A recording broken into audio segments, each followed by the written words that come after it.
Today we have arguably, well, not arguably to me, but some people, but to me, the greatest pound for pound all time fighter ever in history, the one and only Superman, Captain Hook, body head banger, Roy Jones Jr. Joining us again, good friend of ours. Also, jumping on the conversation is power lifter, motivational speaker, just all around boxing historian, good guy, Mr. C.T. Fletcher. Let's get into this. This is definitely going to be one of my favorite episodes.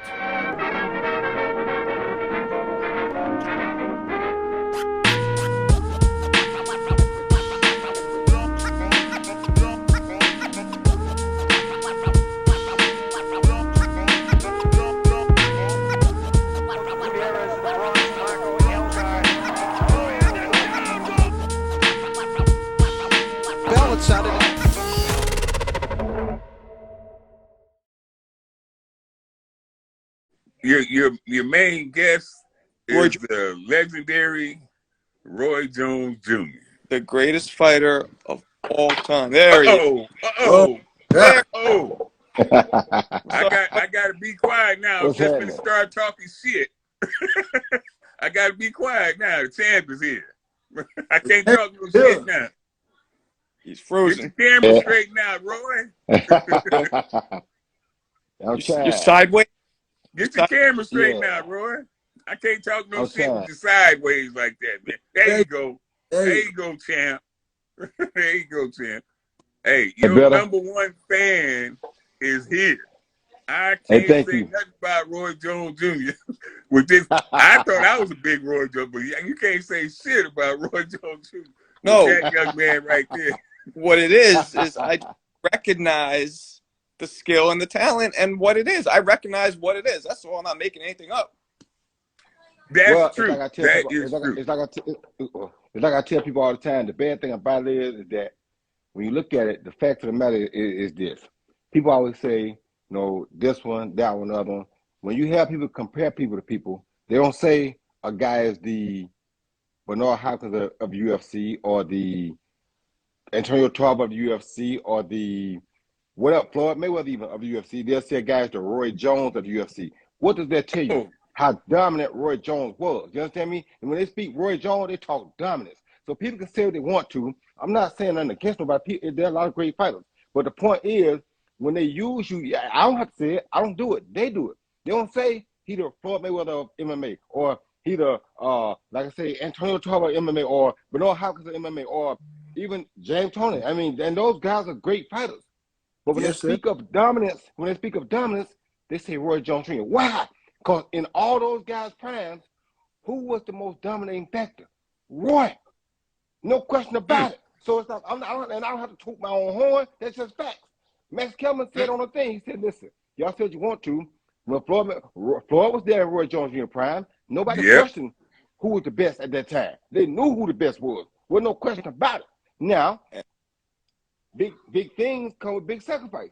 So I went and did something that was huge because no middleweight had won a heavyweight championship in over 100 years. Yep. 106 years at the time. So I wanted to go do something that was remarkably unique, which you had to pay a big price for it. So I did. I paid my price, and when I came back down to light heavyweight, I never was the same. But I still beat Tarver with heart on that night. And that was something that people had never seen in me. They knew I had boxing skills, but they never knew I had heart. That first fight with Tarver, I had to prove that I had a heart because I had no energy, no nothing. All I had was a heart and my faith in God. And that's what I won with. After that, the rest was history. But at that point, it was nothing nobody could say about Roy Jones Jr. Nothing. Here's what bothers me. When I get to the conversation about the greatest, people try and bring up the losses later in your career. And I'm like, this man dominated for 15 years. Like Mike Tyson dominated in his prime, let's be honest, for about 4 or 5 years, right? You dominated for almost 15 years. Exactly. Come on. I went through the De La Hoya era, the Sugar Shane era, the Lennox Lewis era. I went through all them eras, and I still was there. Don't talk. Like I said, with a big accomplishment comes a big sacrifice. Nobody in over 106 years had went from middleweight to heavyweight, and only but one dude ever did it then. One. No other fighter on planet Earth that has dead or alive has ever turned pro as a junior middleweight and became heavyweight champion of the world. What more do you need to say? No other fighter ever. What more can you say? And there's some great fighters. This man right here was a great fighter. There's some great fighters in the world. I'm not saying that. I'm not knocking nobody about nothing. But what other man can you ever say, dead or alive, that turned pro as a junior middleweight and became heavyweight champion of the world? The great Sugar Ray Robinson passed out trying to become the light heavyweight champion of the world. He was a welterweight, but he tried to become the light heavyweight champ, and he passed out. And I mean, it ain't an easy feat. You understand? Yeah. For me to go ahead and survive with Tarver, I damn near passed out. It's not an easy feat. Well, but I did. Look, but I champ, did. Can't nobody dispute a damn thing you just said. That's all I'm saying. Look, when you went up to heavyweight, won the title, I mean, ain't a motherfucker alive can dispute anything that you just said.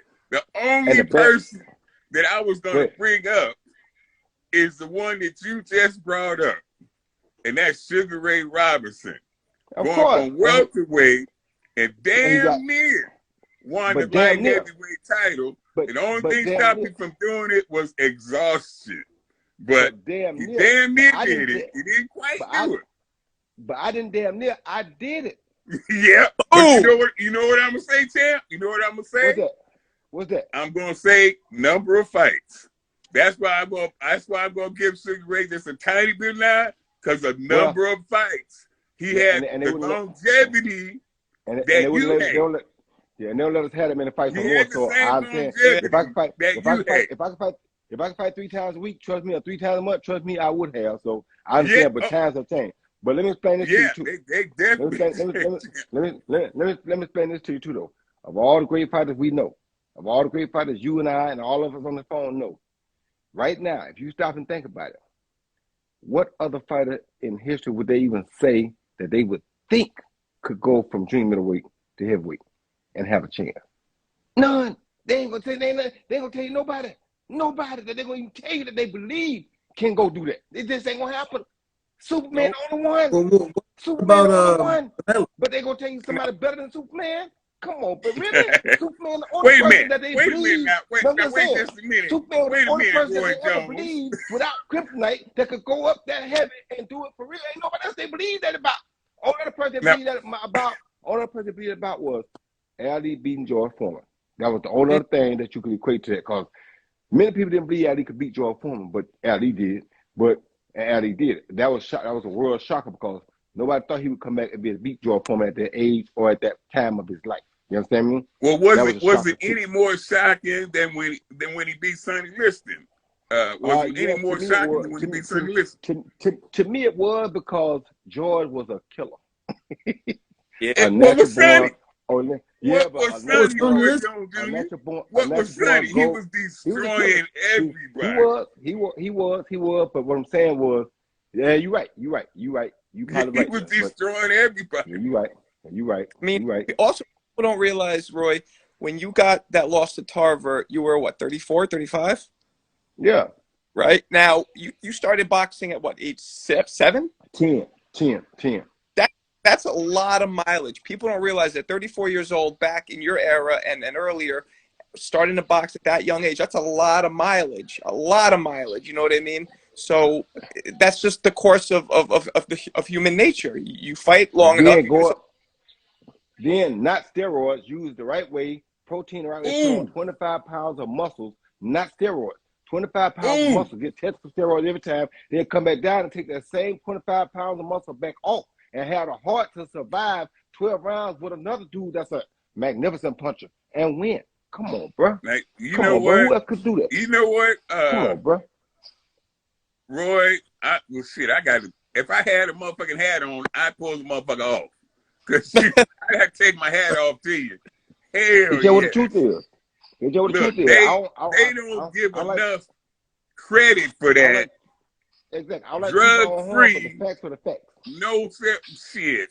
That's a hell of a thing right there, Roy Jones Jr. You said a whole lot. Yeah, let me ask you a whole lot.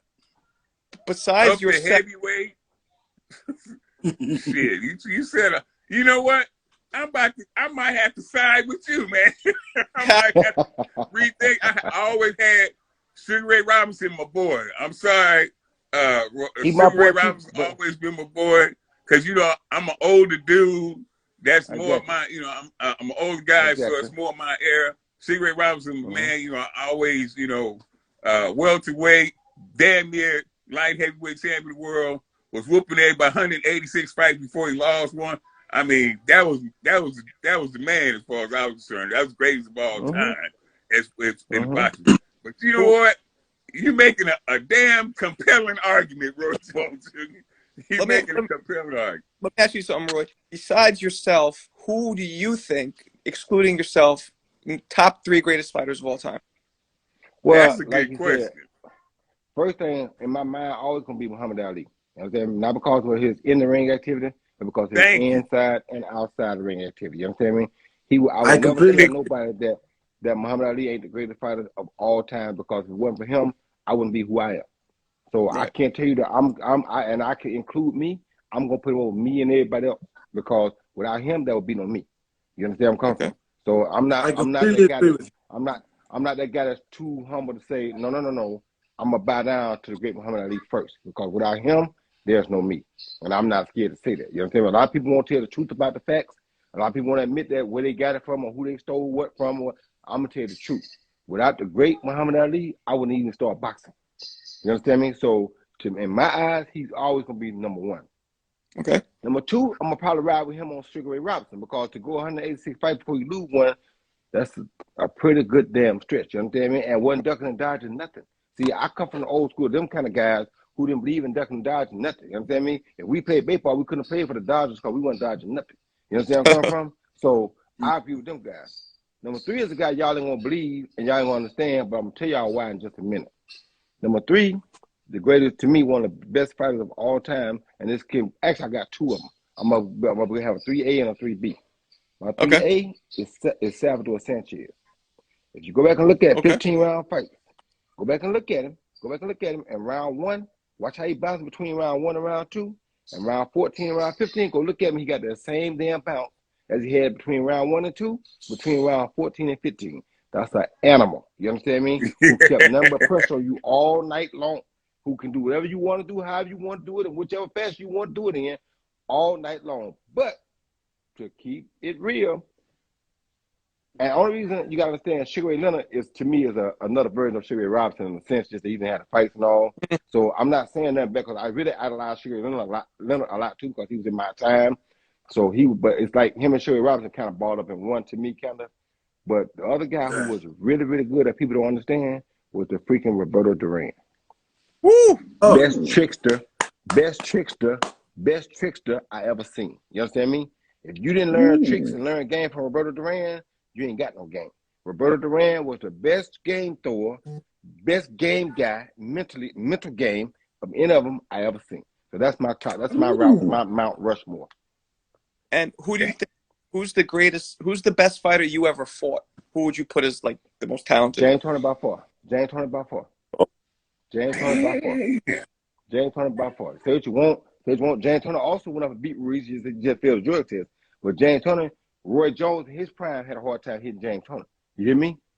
If I couldn't hit him, I know the rest of them were hard to hit him. Reggie hit him and knocked him down, but he got up and beat Reggie. There was a few people that touched him, but not many people beat James Turner. You know what I mean? James Turner in shape, hard to deal with.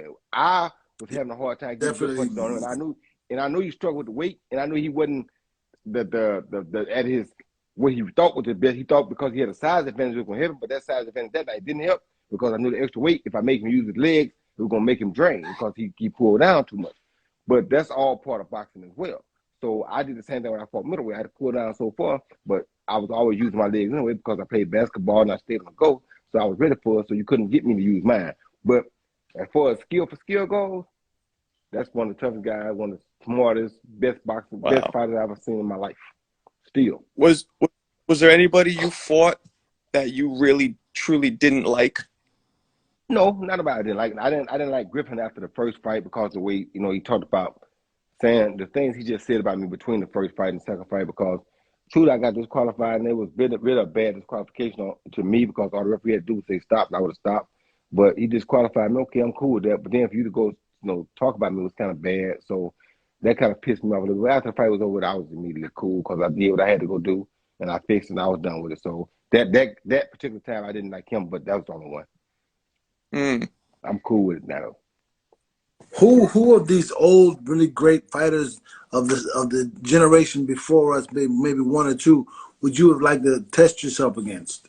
Sugar Ray Robinson, without a question. That was my first and really only test. Because Ray Robinson could do all the things that I did pretty much, except I think I had better footwork than him. So, and I was a little bit bigger than him, but I think I had better footwork. So it would have been an interesting fight because of the way he did things. And of course, I mean, anybody would like to get in front of Muhammad Ali, but I can tell you right now, Muhammad Ali was so good that at his age, in my prime, I got in the ring with Muhammad Ali. And when I get in the ring, I notice everything. In my boxing life, nobody ever has gotten in the ring and got in front of me, ever. You understand me? Muhammad Ali, as old as he was, we got in the ring playing around shadowboxing. That thing got in the ring and got in front of me. Blew my freaking mind. And I was in my prime. This thing got in front of me and I was in my prime, he got in front of me. I said, what do you mean by did he get here? Well, what do you mean by he got in front of you? What do you mean by he got in front of you? It's called thinking, right? So in boxing, you have to try to get ahead of your opponent mentally before the fight will start, really. But once you get in the ring, your goal is to go out and make him plan on how he's going to defend against you before you let him make you plan on how you're going to defend against him. That's called getting in front of him. Nobody ever got in front of me. I always came out and made people to figure out how they're going to stop me before I had to figure out how to stop them. You know what I'm saying? Nobody really ever got in front of me. Muhammad Ali at his age came in there and got in front of me. And we were just shadowboxing, but he got in front of me. I was like, holy smoke. How did he just get in front of me? That don't happen to Roy Jones. You feel me? You understand? You don't get in front of Roy Jones. Not in So my prime. we're talking Muhammad was what, in his 50s and you were like in your 20s? Yeah. The late 20s, yeah. And this thing got in front of me. I said, ain't nowhere in the world. He got in front of me still at that age. And more people, like you just said, most people wouldn't understand that. But him and I understand it, but most people don't understand that. I was like, holy smoke. But once again, I learned from him. So if there was anybody that was going to ever get it from me, it would be the person who I learned it from. You understand me? And it shocked me that he still at that age could do that, because I probably was thinking, oh, I got to be careful because he ain't, he was a little frail at that point. He wasn't the prime Muhammad Ali. So I'm thinking, be careful because you don't want to, get him to make it, catch him if he trip over something. You don't want him to fall, because to me, that's precious jury. You feel me? I'm not going to let nothing happen to Muhammad Ali playing. Even though we playing, I ain't going to let nothing happen to Muhammad Ali, not on my clock, because this is where I started boxing. While I'm thinking about all that, he done got in front of me. I'm like, holy smoke. How did he get in front of me that quick? I was shocked. Wow. Now you put Ali as number one, the greatest of all times, and I put him in the same place, number one, the greatest of all time, for the same reasons that you did, champ. You said it's not only what he did inside the boxing ring, but what he did outside. I mean, that makes him. I was born in '59, so coming up to see this dude stand up and tell the whole United States government, kiss my ass. I am not going to Vietnam and kill some innocent people that ain't never called me the N-words. And I'm right here at home, and people call me. I ain't gonna do it. Hell no. That's right. Roy Jones Jr., don't you know, brother? Look, I legally changed my middle name to Ali to honor that man. That was my idol. It's still my idol. That was my idol. The kid growing up, little old kid growing up in Compton, to hear him do that, shit. The greatest of all time. We are in total agreement on that. Forever. Yes, sir. Yes, sir. Absolutely. I run that same road with you two. I too believe that Muhammad Ali is the greatest ever. Not for what he did in the ring, but for what he did. Right. Well, I mean, when I think of I think of just boxing skill. But yeah, you're right. Out of the ring, he's definitely the greatest. But in the ring, to me, is a different story. Yeah. I put the package together because, like I said, that's why I started boxing. So, You started boxing because of Ali. So what is Roy Jones doing now? Training fighters, trying to pass these things, these beautiful blessings that God bestowed upon me, trying to pass them down to other fighters. So I'm steadily training fighters, Just trying to develop and give them everything that I can give them. You can only give so much, but you try to give all that you can give, because I feel like if God blessed me with a gift and I don't go share it with the world, then why did God give it to me? That's true. And word is on the street that you've been hanging out in Russia. I stay in Russia a lot. And like I said, they checked me last time I came home to my for a terrorist. It's not about that. I go to Russia because in Russia, 95% of the population know me. And they know me because back in the days when they didn't have 1 or 2 TV channels, HBO was one of the channels that they got, that they was able to get when it was the Soviet Union. That was in Roy Jones Jr.'s prime. So 95% of Russia, 99% of Russia was forced to watch Roy Jones Jr. in his prime. So now They that they had no can share choice. life, and then now they can see Roy Jones Jr. in person and really get to know and speak to and learn to know about this person, they love it. So it's like, how could you not? It's like Ali said, it's not about people that ain't never did nothing to you. It's about, you got to know what it really is. I haven't called the N-word in Russia. They don't talk to me about, I don't talk politics with them in Russia. It ain't none of my business. My goal is to try to get us all together on a social level so that people understand that God is the king of all of it. We're all supposed to be God's children. Why should we not be able to go anywhere we want to go in the world? Because it's not our world. Russia belongs to God just like the United States belongs to God. So if you understand all this belongs to God, then you shouldn't have no problem. When you start trying to say, no, this belongs to us, this belongs to me, or I'm better than this, then that's when the problems come. I mean, it makes Egos sense. bring about problems. I'm not the guy that's into the I, egos. You understand me?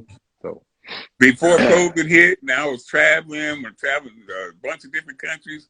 Russia was like my favorite country to travel to. of I course, had of no course. problem whatsoever with the Russian people. You can look at the And I news still all don't. you want to, but the And I still don't. Russian people, they treated me like gold, man. I had a Some of ball the best over people there. some of the best people you ever gonna meet.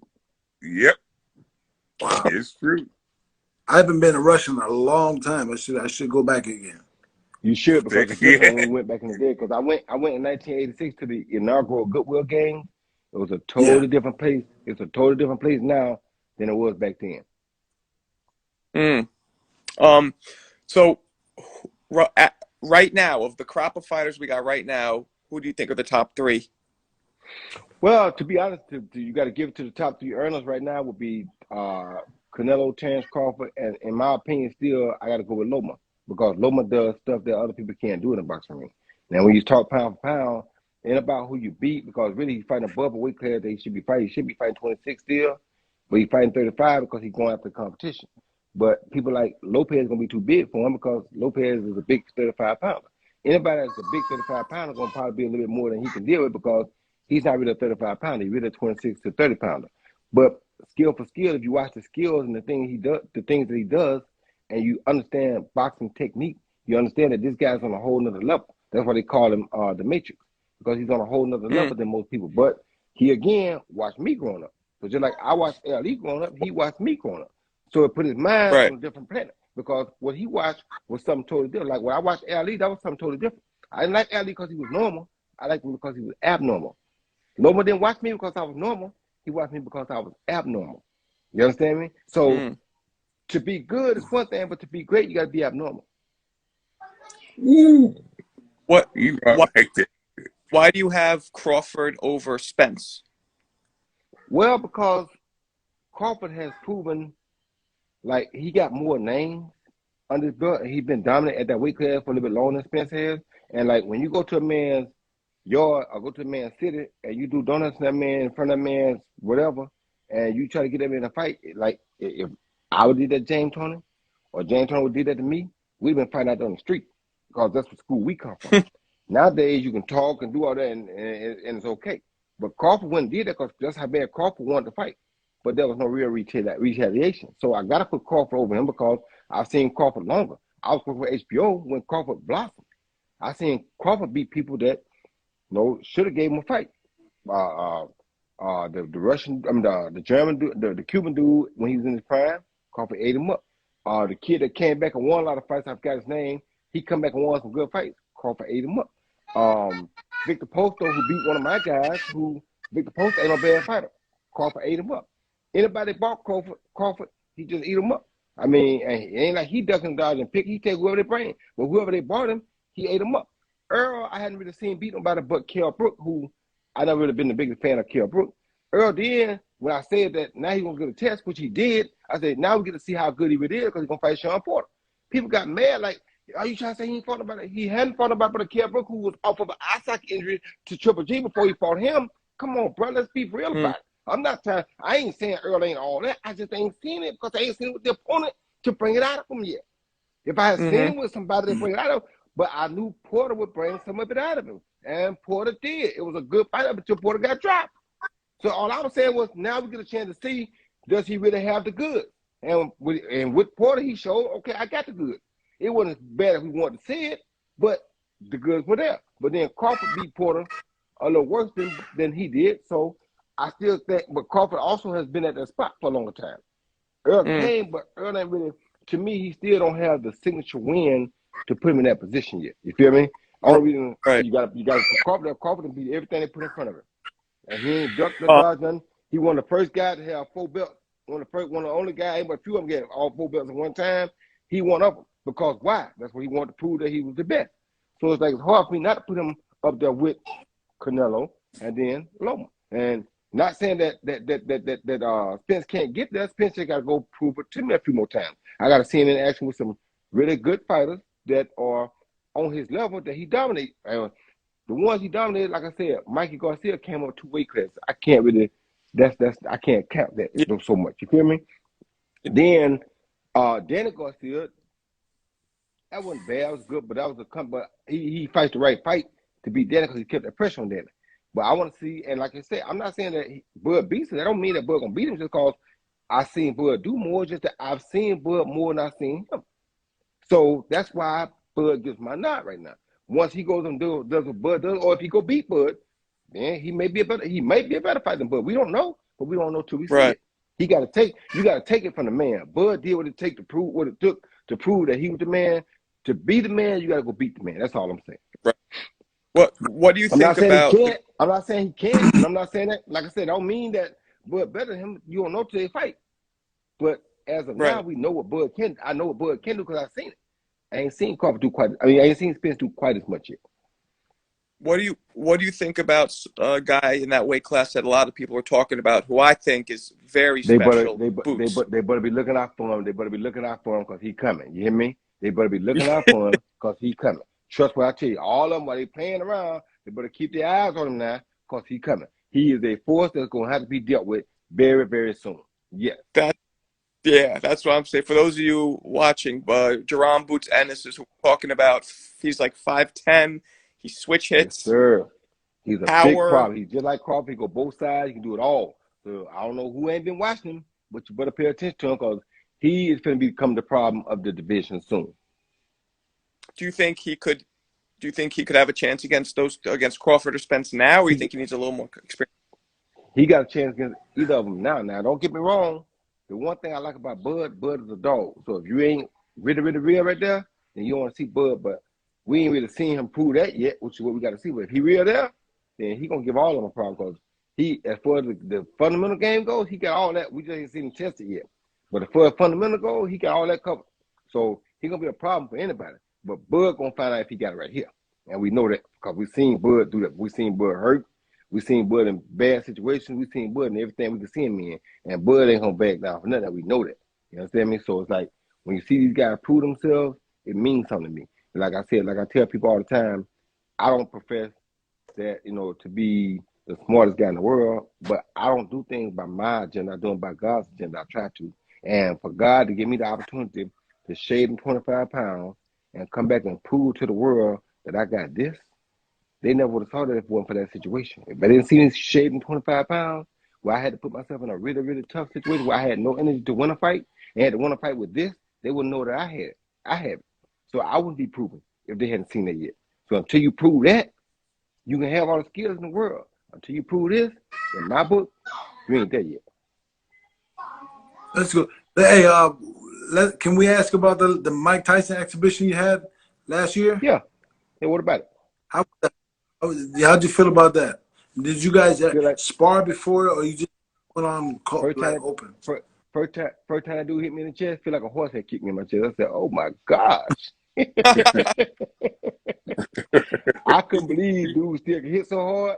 And what was more fascinating to me was I couldn't believe that he's still so hard to hit. I'm thinking, by the way, when I see him do all this side to side, I said, oh, that should be easy for me. My hand, I got to pass his hand in boxing. Even at 53, 52, I felt like I had to pass his hands in boxing. So I was like, this should be easy. Man, I couldn't hit that dude. That dude thought that craziness. And what's bad is you can't over swing to it, because if you overreach at him, he gonna get you. You understand me? And like I say, he kicking like a horse. So I'm like, man, wow. But it was a fascinating experience for me. I really enjoyed it. And it was like, I would never do it again, but it was a great opportunity because I really want to see what it was like to be in front of Mike Tyson. And it ain't nothing nice, trust me. No, I mean, he is a definite puncher, but you are a definite punch misser. Yeah. So, I mean, we have these two great icons in the ring. People can't hit you with a handful of salt. So, you know, for Mike to, you know, for you to slip a Mike Tyson shot, probably one was like, oh shit, if I get hit with this, it'd be like a donkey. It's over with. Hey, it's over with. When you hit me in the chair, I said, you can't get hit in the chin with that, because you get hit with that, it might be good night.